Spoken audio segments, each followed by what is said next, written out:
Welcome to John's Corner, where our star reporter Jonathan always lands on his feet. He's a hard-hitting reporter who isn't afraid to throw a punch or to take one. He's always investigating the issues that others shy away from, uncovering even the biggest of scandals, while learning every secret he can. Here on John's Corner. What's up, Blue Nation? It's your boy Jonathan, and today I want to talk about something that is far too exciting, far too marvelous.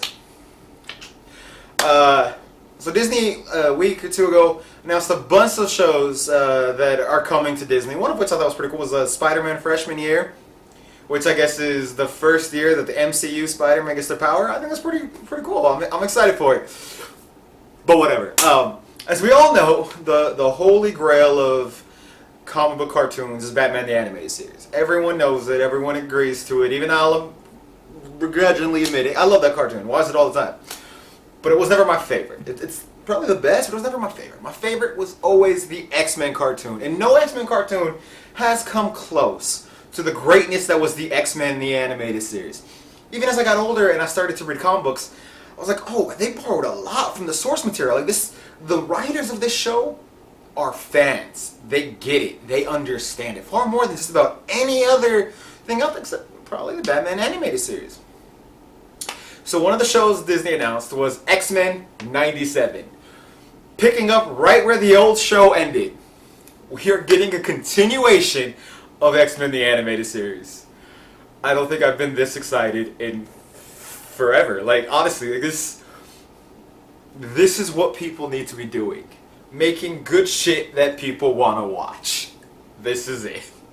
And there's so much that's happened in the comic. Like, if they follow the same blueprint as the animated series did back in the day, if it's really a sequel and they're doing the same thing and they get as many of the same people involved as possible, there's so much stuff that happened in the comics since the show went off the air. They could go so many different ways with it. I've even mapped it out. Season 1. If I remember correctly, the ending of the animated series, Xavier left.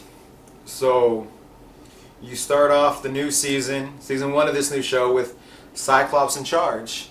And you show him leading the X-Men, him in charge. If you read the comics when Xavier wasn't there and Cyclops was in charge, he was a great leader. Like, him and Emma Frost ran that school with such pose and such class. Like, they did a better job than Xavier did. And in season 1, you kill off Jean Grey. You kill her off. I'm sorry, she dies. And you start hooking Cyclops up with Emma Frost. It has to happen. Cyclops and Emma Frost. That's the pairing right there. You get them together. Bye, Jean. But then you also weave in Scarlet Witch going crazy. And you can even tie in Avengers Disassembled and all that. And the battle between the Avengers and the X-Men over the fate of Scarlet Witch. And you show them butting heads over what happens to her. And we end the season with Scarlet Witch saying those 3 words that changed everything. No more mutants. Season 2 starts off with all the mutants in the world, with the exception of 198, were depowered over, the span of those 3 words.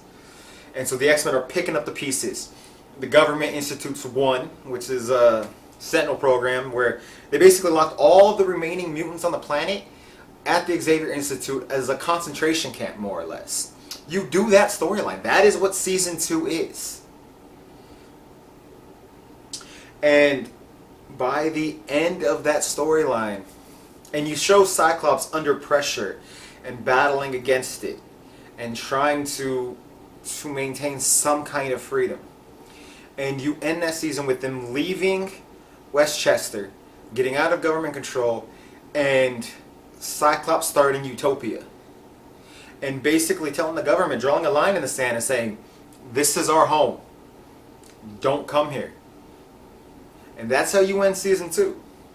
Season 3, they're on Utopia. And we find out the Phoenix Force is coming. We set up Avengers versus X-Men, that battle. And this time we don't do it like the comics did, where it was so disproportionately favored towards the Avengers because those movies were just starting to come out. I think it was around the same time, same year as Avengers came out. You do this fairly, and you do it from the X-Men's perspective because it's an X-Men show. You show how fascist and fucked up the Avengers were. How even Reed Richards called them out on it. Like, the X-Men are doing what you guys could never hope to do. That's why you're angry. But you do the Phoenix Five. You do all of that. And you end the season with Cyclops killing Xavier. Xavier comes back, tries to put it right. Cyclops goes mad, just like Jean Grey did, and kills him. And then turns himself in. Season 3. The X-Men debate whether or not they should help Cyclops. They hold him accountable, yada, yada, yada. Some X-Men break off. I don't like how they did the schism in the comics. So this is where you have the schism. You have some X-Men siding with Cyclops. Cyclops is right. And you have some X-Men going, no, I'm standing with Wolverine. Well, except change it from Wolverine to Storm. Wolverine never made sense. It should be Cyclops and Storm, not Cyclops and Wolverine. So you make Storm stay there, hold the line. And then you have some mutants like Emma Frost and Magic and all them free Cyclops, and they kind of go on the run. Marvel wanted him to be the new Magneto. You do it right. You don't half-ass it. You do it right. And so this season is two different X-Men on two different sides, going about their business. The Storm X-Men are dealing with the bureaucracy and all the bullshit. They lose the island. Utopia is gone, so they're going back to the concentration camp with Sentinels all around. Because if you read Avengers vs. X-Men, the Avengers put Sentinels all around the school. Like, it was messed up. You deal with that storyline. The government clamping down on them, oppressing them. Meanwhile, you have Cyclops battling against this, saying, no, this is wrong. I will not stand by this. And so you have all of that going on in season 4. The two sides. And which side is right. And how much is too much when you're fighting for your people. And season 5 comes towards the end of season 4, you introduce the Tajarian Mist being broken up. You do a storyline involving the Inhumans. You set up the Inhumans versus X-Men storyline.